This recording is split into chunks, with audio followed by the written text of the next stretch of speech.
Hi friends, welcome back on our YouTube channel. In the current lecture of mechanics, we will discuss about orbital motion of particle under central force field. दोस्तों, एक बार फिर आपका हमारे YouTube channel पर स्वागत है। यांत्रिकी के आज के हमारे इस लेक्चर में हम केंद्रीय बल क्षेत्र में कण की कक्षीय गति के बारे में चर्चा करेंगे। In the current lecture, we will discuss about orbital motion of particle and the constants of the elliptical path. तो आज के हमारे इस लेक्चर में हम केंद्रीय बल क्षेत्र में कण की कक्षीय गति एवं दीर्घवृत्ताकार पथ के नियतांकों के बारे में चर्चा करेंगे। So first of all, orbital motion of particle under central force field. तो सबसे पहले केंद्रीय बल क्षेत्र में कण की कक्षीय गति। Let a central force F is acting on a particle of mass m due to mass capital M and particle is moving under this force field. माना किसी द्रव्यमान m के कारण केंद्रीय बल F का मान m द्रव्यमान के कण पर कार्यरत है तथा यह कण इस बल क्षेत्र में गति करता है। So this is our diagram. Here we have a particle of mass m and this is a particle of mass capital M. A central force capital F is acting on this particle due to this particle and the particle of mass small m is moving under this force field. माना द्रव्यमान capital M के कारण केंद्रीय बल F है तथा इस केंद्रीय बल F में स्मॉल m द्रव्यमान का एक कण गति करता है। So its angular velocity omega is equal to d theta by dt. अतः कण का कोणीय वेग omega equal to d theta by dt है। So this particle m is revolving around a particle of mass capital M with the angular velocity omega. अतः m द्रव्यमान का कण कैपिटल M द्रव्यमान के चारों ओर ओमेगा कोणीय वेग से गति करता है। Let small v is its linear velocity. माना इस कण m का रेखीय वेग v है। Now the angular momentum is अतः कोणीय संवेग L equal to mvr. So angular momentum की value L equal to mvr होगी and v equal to r omega. So L equal to mr square omega और omega is d theta by dt. तो अगर हम omega की जगह d theta by dt लिखें so L equal to mr square d theta by dt. Since force F is acting towards O, चूंकि केंद्रीय बल F का मान बिंदु O की ओर है, so component of its torque towards O is 0. अतः बिंदु O की ओर जड़त्व आघूर्ण का घटक शून्य होगा। So L is constant. अतः L का मान नियत है क्योंकि अगर टॉर्क की वैल्यू 0 है तो एंगुलर मोमेंटम हमारा कांस्टेंट होता है, कोणीय संवेग का मान नियत रहता है। This is the law of conservation of angular momentum. कोणीय संवेग संरक्षण के नियमानुसार यदि किसी कण पर कार्यरत बल आघूर्ण का मान शून्य हो तो उस पर लगने वाला कोणीय संवेग नियत रहता है। According to conservation of angular momentum, if there is no torque acting on a body, then the angular momentum will be constant. So Q equal to L by M is R square d theta by dt is constant. Now the aerial velocity of particle, that is area swept by particle in dt time. अब कण का क्षेत्रीय वेग अर्थात dt समय में कण द्वारा तय किया गया क्षेत्रफल, area of triangle is half base into height और आर्क। चूंकि त्रिभुज का क्षेत्रफल हाफ आधार इनटू ऊंचाई है और यहां पर हमारे पास में ऊंचाई आर्क के बराबर है या ऊंचाई चाप के बराबर है, क्योंकि जो पार्टिकल है वो हमारा इलिप्टिकल ऑर्बिट में मूव कर रहा है या दीर्घवृत्ताकार कक्ष में गति करता है। तो यहां पर जो हमारा ट्रायंगल होगा वो एक्चुअल में एक आर्क होगा, एक चाप के रूप में होगा। So this is our diagram. Here we have the radius of elliptical orbit, यह कक्ष की त्रिज्या है, एंड dt टाइम में इसने जो एंगल ट्रेवल किया है वह d थीटा है। So this arc will be r d theta, अतः इस चाप का मान r d थीटा होगा। So area of triangle is half base into height और half base into arc. So areal velocity या कण का क्षेत्रीय वेग ds by dt is equal to area of triangle हो गया half r into r D theta, क्योंकि base हमारे पास में r है एंड आर्क या हाइट की वैल्यू r डी थीटा है। So half r into r D theta, और नीचे dt आ रहा है इसलिए हमने dt से डिवाइड कर दिया है। So this is the areal velocity of particle, यह कण का क्षेत्रीय वेग है। और ds by dt equal to half R square D theta by D T, क्योंकि r इंटू आर स्क्वायर हो जाएगा। सो ds by dt की value half R square D theta by D T होगी। But q equal to R square D theta by D T and it is constant. So are square D theta by D T की जगह अगर हम q लिखें, so ds by dt equal to q by 2 and this will be constant. तो कण का क्षेत्रीय वेग ds by dt का मान q/2 होगा, जो कि एक नियतांक होगा। But omega equal to d theta by dt, and from this equation d theta by dt is equal to q by r square.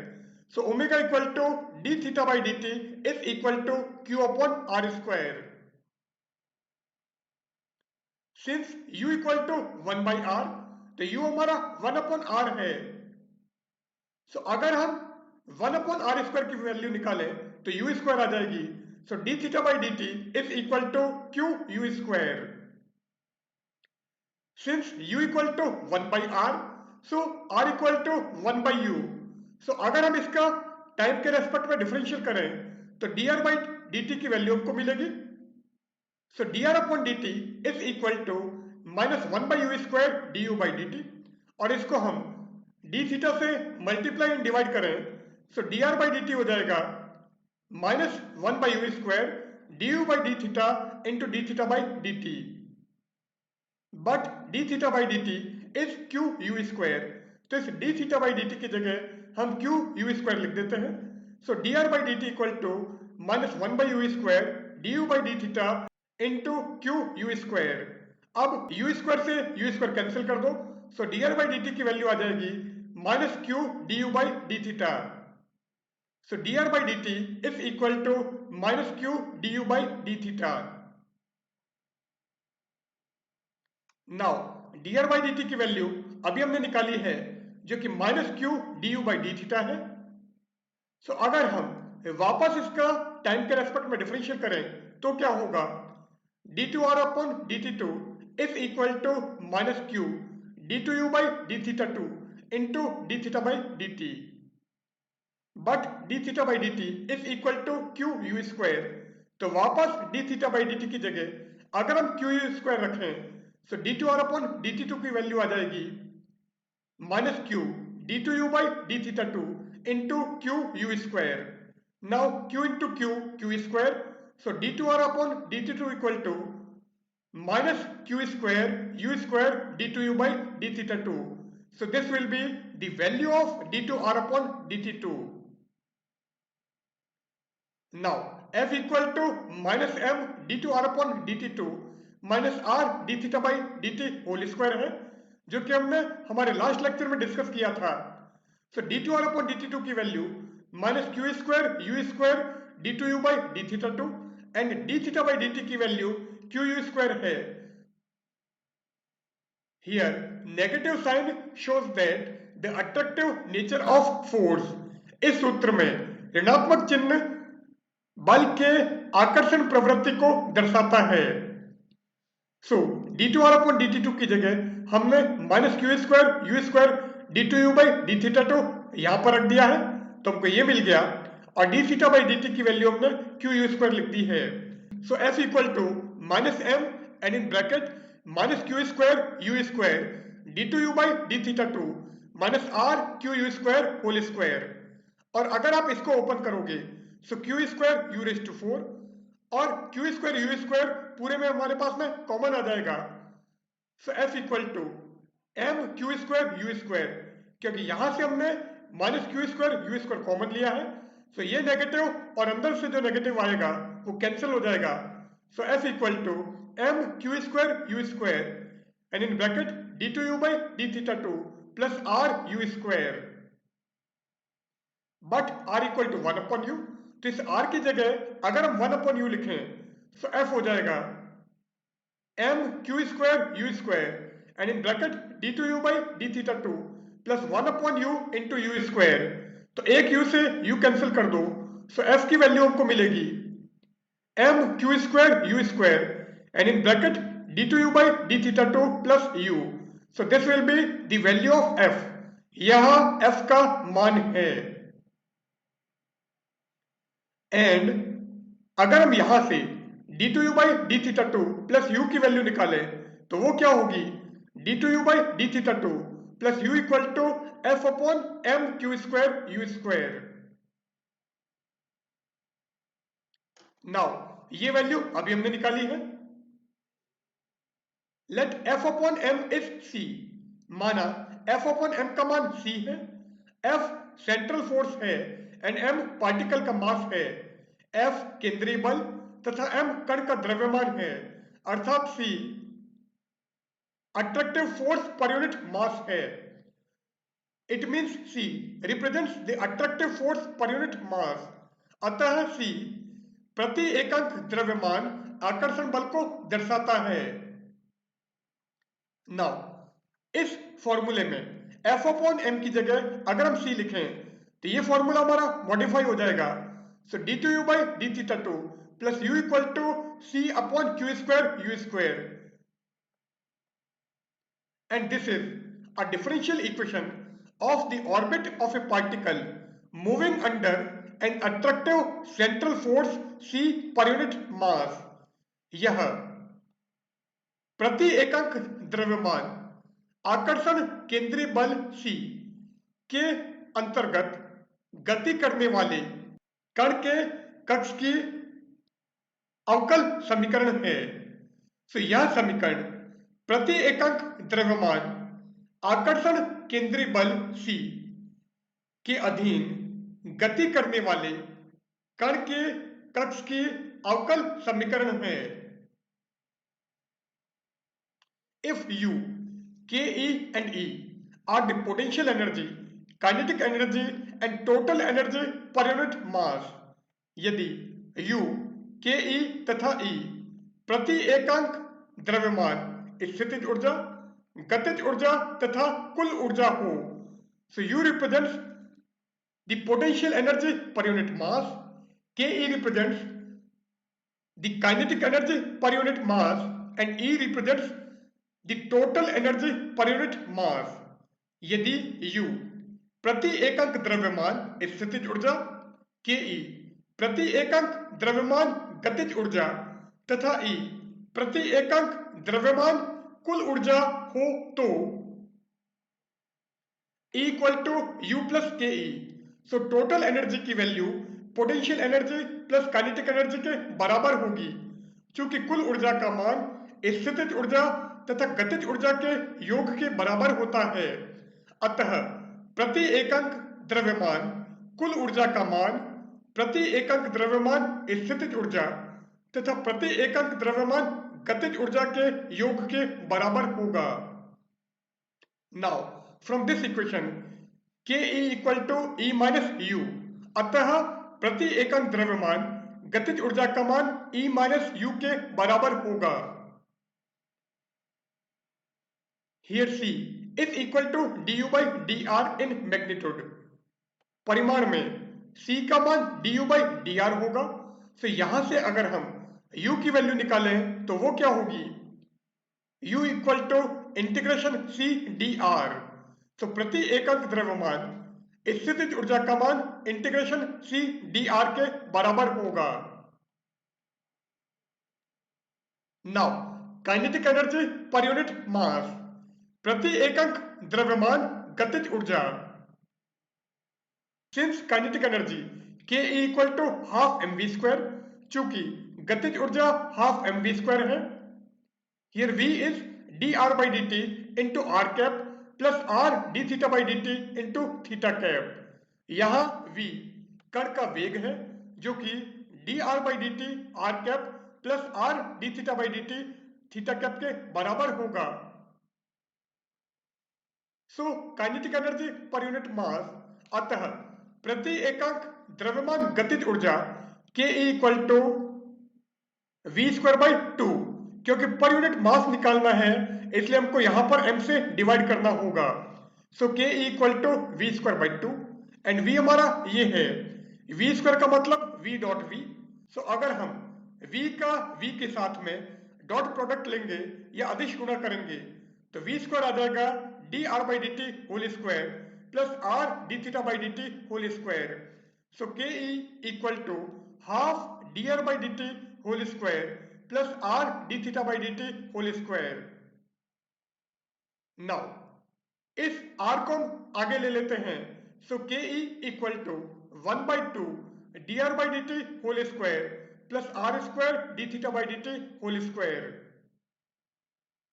But d are by D t is equal to minus q du by d theta and d theta by dt is equal to q u square, परंतु d r by dt का मान ये है तथा d theta by dt q u square है। तो यहाँ पर d r by dt की जगह minus q du by d theta and d theta by dt की जगह अगर हम q u square लिखें तो के ई की वैल्यू आ जाएगी K E equal to one by two q square d you by D theta whole square plus are square into q you square whole square. Now यहां से हम क्यू स्क्वायर कॉमन ले लेते हैं। सो के ई की value हो जाएगी half q square and in bracket d you by D theta whole square plus are square u raise to four. Since r equal to one by u तो r की value one upon u है। So are square हो जाएगा one by u square. So u square से u raise to four को cancel करेंगे तो यहां पर हमको यू स्क्वायर मिल जाएगा। So K E equal to one by two q square and in bracket d you by D theta whole square plus you square. And from this equation we get d you by D theta whole square plus you square is equal to twice K E upon Q square. और इस समीकरण से हमको d u upon d theta whole square plus you square का मान 2 के E upon Q square मिलता है and K E is equal to E minus u, परंतु के ई का मान ई माइनस यू है तो यहां पर हम के ई की जगह ई माइनस यू रखें। सो ये इक्वेशन हमारी हो जाएगी d you by D theta whole square plus you square is equal to twice E minus u upon Q square. Now ये इक्वेशन अभी हमने निकाली है। This is another form of d2u by d theta 2 plus u equal to c upon q square u square। यह समीकरण d2u by d theta 2 plus u equal to c upon q square u square का एक अन्य रूप है। तो इसका हमने एक नया फॉर्म निकाल दिया है जो कि हमको ये मिला है। If particle is moving under inverse square force then यदि कण उत्क्रम वर्ग बल के अंतर्गत गति करता है तो c equal to K by are square, तो c की value K by are square के बराबर होगी and r equal to 1 upon u है, so c equal to K you square, तो c की वैल्यू हमको के यू स्क्वायर मिल गई है। तो यहां पर अगर हम c की जगह के यू स्क्वायर रखें तो D two U by D theta two plus U की वैल्यू हमको मिलेगी K you square upon Q square you square. अब यू स्क्वायर से यू स्क्वायर कैंसिल करो, so D two U by D theta two plus U equal to K upon Q square, so D two U by D theta two plus U equal to K upon Q square and the general solution of this equation is, तथा इस समीकरण का व्यापक हल होता है u equal to K by Q square plus D cos theta minus theta zero. तो हमको जो ये इक्वेशन मिली है इस इक्वेशन का जनरल सॉल्यूशन हमको ये मिलता है here K d and theta zero are constants. यहां के डी तथा थीटा जीरो का मान नियत है या ये नियतांक हैं। Now potential energy per unit mass, so प्रति एकांक द्रव्यमान स्थितिज ऊर्जा, so U equal to integration C D R, ये फॉर्मूला हमने थोड़ी देर पहले निकाला है, but C equal to K by are square, तो इस C की जगह हम के बाई आर स्क्वायर रखें, so U equal to integration K by are square D R and K constant है जबकि 1 बाई आर स्क्वायर का इंटीग्रेशन माइनस 1 बाई आर होता है, so U equal to minus के by R plus X. Here x is any constant of integration, यहां के कोई समाकलन नियतांक है। At r equal to infinity potential energy per unit mass is zero, so अगर हम इस इक्वेशन में r को इन्फिनिटिव एंड u को अगर जीरो रखें तो x की वैल्यू हमको जीरो मिलती है, so at r equal to infinity u equal to zero and hence x equal to zero. तो यहां पर हम x की जगह जीरो रखें, so potential energy per unit mass will be u equal to minus K upon R. अतः प्रति एकांक द्रव्यमान स्थितिज ऊर्जा का मान u equal to minus K upon R होगा। But du by d theta whole square plus you square equal to 2e minus u upon Q square, परंतु du by d theta whole square plus you square का मान twice e minus u upon Q square है। So इस equation में अगर हम u को minus के बाई आर रखें तो ये इक्वेशन हमारी चेंज हो जाएगी, so du by d theta whole square plus you square is equal to 2 upon Q square and in bracket e plus K by r, और du by d theta whole square plus you square is equal to 2 by Q square and in bracket e plus K and 1 upon r की जगह हमने u लिख दिया है। Now du by d theta whole square plus you square equal to 2 by Q square and in bracket e plus K u, ये equation अभी हमने निकाली थी।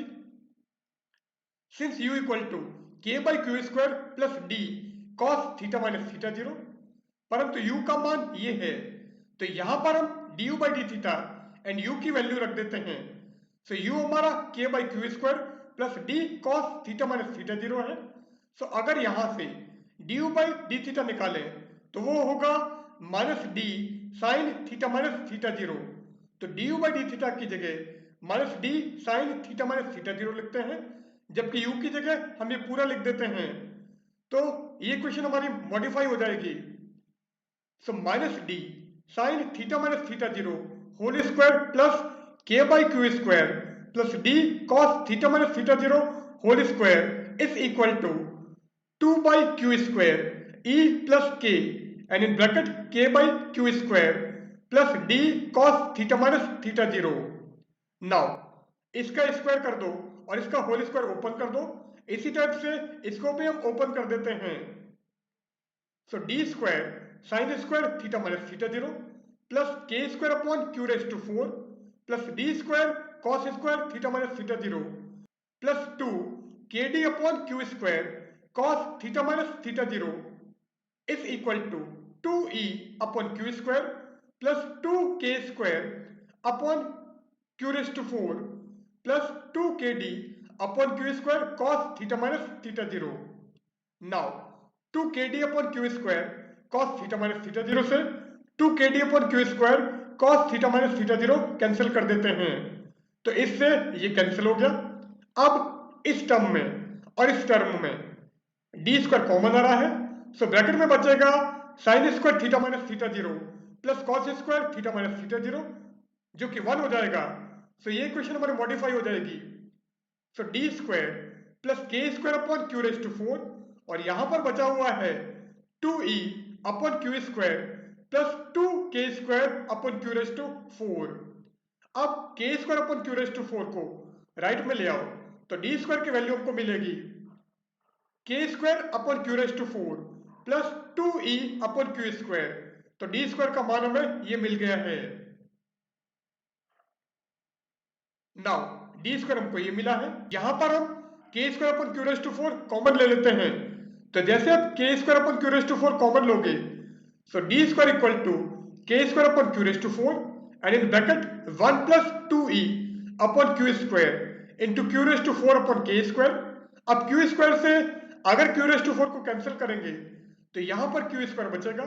सो D square equal to K square upon Q raise to 4 and in bracket 1 plus 2e Q square upon के square upon Q raise to 4 and in bracket 1 plus 2e Q square upon के square. तो D square की value हमको ये मिल गई है। तो अब अगर यहां से हम डी की वैल्यू निकालें so d equal to K upon Q square and in bracket 1 plus 2e Q square upon के स्क्वायर। तो d का मान हमें ये प्राप्त हुआ है। If base line is rotated from theta equal to 0 degree to theta 0 equal to 0 degree, यदि आधार रेखा थीटा बराबर 0 डिग्री से थीटा 0 बराबर 0 डिग्री पर घुमा दी जाए तो हम क्या करते हैं थीटा 0 को 0 कर देते हैं। तो u की वैल्यू हमारे पास में k by Q square plus D cos theta minus theta zero थी। तो यहां पर अगर आप थीटा जीरो को 0 करोगे तो u equal to k upon Q square plus D cos theta. Now d की वैल्यू हमारे पास में ये है तो ये वैल्यू d की यहां पर रखें तो u मिल जाएगा k by Q square plus k by Q square root 1 plus 2e Q square upon के स्क्वायर कॉस थीटा। तो u की वैल्यू हमको ये मिल गई है। एंड यहां पर अगर हम k upon Q square common लें so u equal to k by Q square and in bracket 1 plus root of 1 plus 2e Q square upon के square cos theta. So this will be the value of u। यह u का मान होगा। Since L by R equal to 1 plus e cos theta, which is the equation of conic section, जो कि समकोण परिच्छेद का समीकरण है। And from this equation 1 by R equal to 1 by L and in bracket 1 plus e cos theta, but u equal to 1 by R। तो u हमारा 1 by R है, इसका मतलब u की वैल्यू हमको मिलेगी 1 upon L and in bracket 1 plus e cos theta। Since u equal to k by q square and in bracket 1 plus root of 1 plus 2e q square upon k square cos theta। तो u की value हमको ये मिली है और u की एक value ये है। तो ये दोनों इक्वेशन आइडेंटिकल हैं, एक जैसी हैं। तो दोनों इक्वेशन हमारी आइडेंटिकल हैं, तो हम अगर इनको कंपेयर करें तो क्या होगा? So both equations are identical. दोनों समीकरण समदृश हैं या एक जैसी हैं। अतः यहां 1 by L equal to K by Q square. So L equal to Q square upon K. So L equal to Q square by K and E equal to root of 1 plus 2E Q square upon K square. So E equal to root of 1 plus 2E Q square upon K square. तो इस equation में L की value Q square upon K है और E की value ये है। तो अगर हम इसकी जगह E और यहां पर 1 upon L लिखें तो हमको U equal to 1 by L into 1 plus E cos theta मिलेगा। Here L is orbital parameter which is semi-latus rectum। यहां L कक्षीय प्राचाल है जो कि वास्तव में अर्ध नाभिलंब है। E is eccentricity of conic section। E संकल्प परिच्छेद की उत्केंद्रता है। Thus, the geometry of the conic section depends on eccentricity and total energy per unit mass। अतः संकल्प परिच्छेद की ज्यामिति उत्केंद्रता स्मॉल e तथा प्रति एकक द्रव्यमान कुल ऊर्जा कैपिटल E पर निर्भर करती है। If E is less than 0, then the geometry will be either ellipse or circle। यदि प्रति एकक द्रव्यमान कुल ऊर्जा का मान 0 से कम हो तो यह ज्यामिति दीर्घवृत्त या वृत्त की होगी। And if E equal to 0, then the geometry will be a parabola। तथा यदि E का मान 0 हो तो यह ज्यामिति एक परवलय को दर्शाएगी। And if E is greater than 0, then the geometry will be a hyperbola। तथा यदि E का मान 0 से अधिक हो तो यह ज्यामिति एक अतिपरवलय की ज्यामिति होगी। Most of the satellite revolves around the sun in elliptical orbit because if they follow parabolic or hyperbolic path, then they will go out of the solar system and cannot come back। अधिकतर satellite या ग्रह जो केंद्र के चारों ओर गति करते हैं वे दीर्घवृत्ताकार कक्ष में घूमते हैं, क्योंकि यदि वे परवलयाकार या अतिपरवलयाकार पथ में गति करें तो वे सोलर सिस्टम या सौरमंडल से बाहर चले जाएंगे तथा कभी भी वापस नहीं आ सकते हैं। Now next topic is constants of the elliptical path. अगला टॉपिक है दीर्घवृत्ताकार पथ के नियतांक। So constants of the elliptical path। To describe the motion of particle in space, we require K, L, small e, capital E and Q।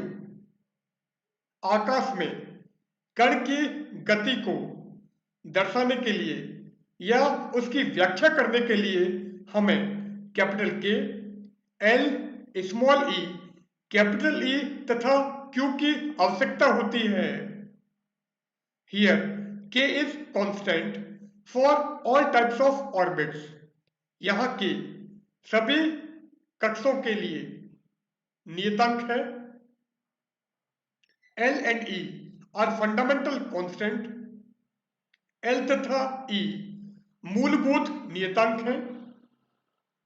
L equal to Q square by K and E equal to root of 1 plus 2 E Q square upon K square। तो l and E की ये values होंगी जो अभी हमने निकाली थी। We use a in place of l. Here a is semi major axis of ellipse. यहां हम एल के स्थान पर स्मॉल ए का प्रयोग करेंगे। यहां स्मॉल ए दीर्घवृत्त की अर्ध दीर्घ अक्ष है। A and E are geometrical constants and capital E and Q are dynamical constants. यहाँ A तथा स्मॉल e ज्यामितीय नियतांक हैं, जबकि कैपिटल E तथा Q गति की नियतांक हैं। यहाँ A का मान -k/2e है।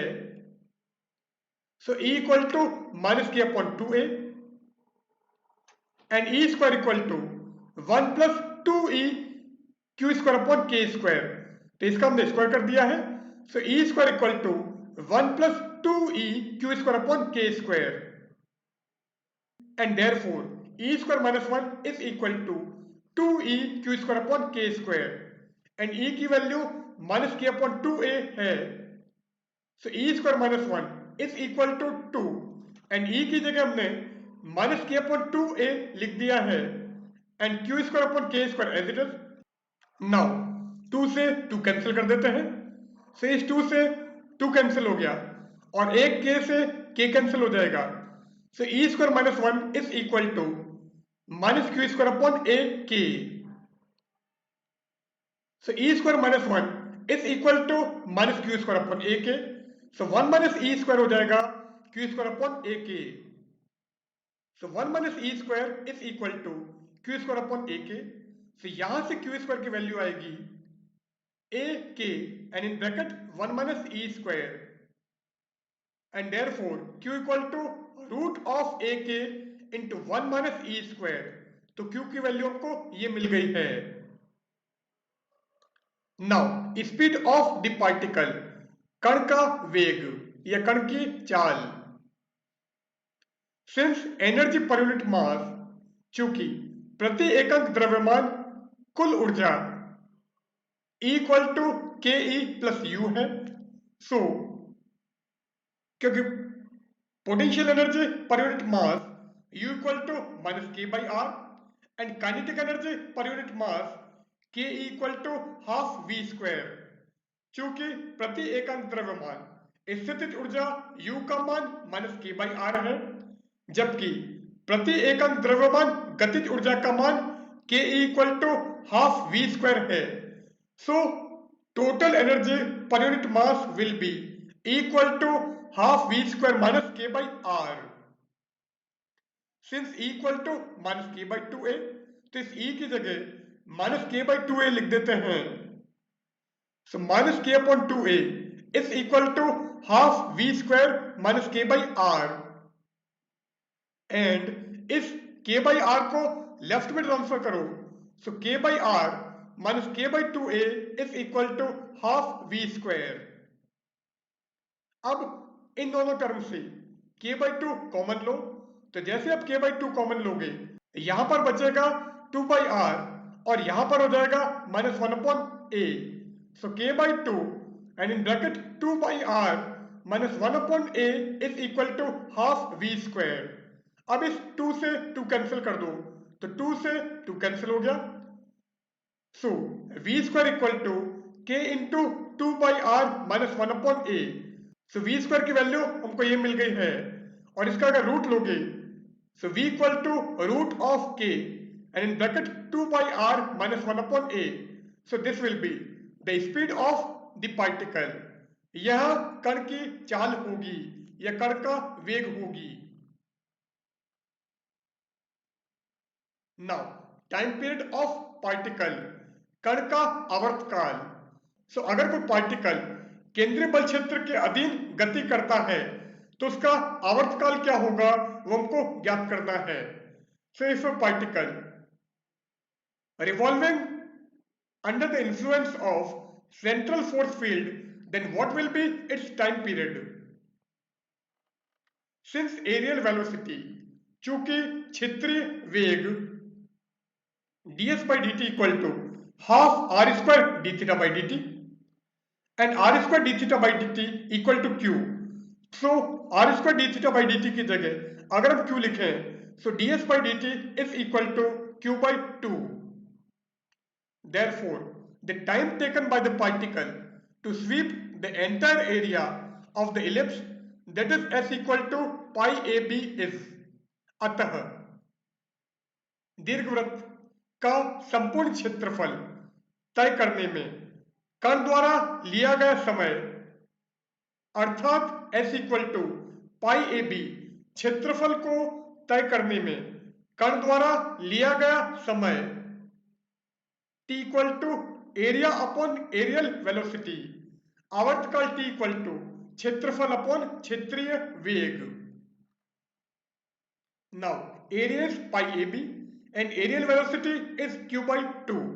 चूंकि क्षेत्रफल पाई ए बी है तथा क्षेत्रीय वेग q by 2 है, सो टाइम पीरियड t की वैल्यू आ जाएगी 2 pi a b upon q. So this will be the time period of particle. यह कण का आवर्तकाल होगा. Here b is semi minor axis of the ellipse. यहां b दीर्घवृत्त की अर्ध लघु अक्ष है, and b equal to a root of 1 minus e square, तथा b का मान a root 1 minus e square है, and q equal to root of a k into 1 minus e square. और यहां से अगर हम रूट 1 माइनस ई स्क्वायर की वैल्यू निकालें तो वो क्या होगी? Root 1 minus e square is equal to q upon root a k. So root 1 minus e square की वैल्यू ये है, तो ये वैल्यू अगर हम यहां पर रखें so b equal to a q upon root a k. So b का मान a q upon root a k होगा. सो यहां से b की value a q upon root a k यहां पर रखें तो t क्या होगा? So t equal to 2 pi a upon q into a q upon root a k. और अगर इन दोनों को मल्टीप्लाई करोगे, क्योंकि q से q कैंसिल हो जाएगा, सो t की वैल्यू हमको ये मिल जाएगी. नाउ t हमने ये निकाला है, so t equal to 2 pi a raise to 3/2 upon k raise to half.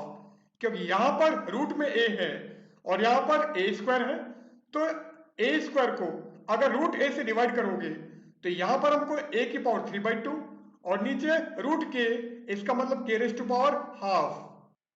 अब हम यहां पर k से मल्टीप्लाई एंड k से डिवाइड करते हैं तो t हो जाएगा 2 pi k a raise to 3/2 और नीचे आ जाएगा k रेस टू 3/2, क्योंकि k into k power half k raise to 3/2 होगा. So t equal to 2 pi k a raise to 3/2 upon k raise to 3/2, और यहां से t की वैल्यू आ जाएगी 2 pi k a upon k power 3/2. Now e equal to minus k upon 2a. So यहां से k by a की value आएगी minus 2e. So k by a equal to minus 2e. तो यहां पर अगर हम k बाई a की वैल्यू रखें so t equal to 2 pi k minus 1 upon 2e power 3/2, और this will be t equal to 2 pi k upon root of minus 2e whole cube. अब यहां से क्लियर है कि t की real value के लिए या t का मान वास्तविक होने के लिए e का मान ऋणात्मक होना चाहिए या e का मान शून्य से कम होना चाहिए. Thus e should be less than 0 for elliptical orbit. इस प्रकार दीर्घवृत्ताकार कक्ष के लिए प्रति एकक द्रव्यमान कुल ऊर्जा का मान सदैव शून्य से कम होना चाहिए. So here we end our session. In the current session, we have discussed about the constants of elliptical orbit and the orbital motion of a particle under central force field. So goodbye.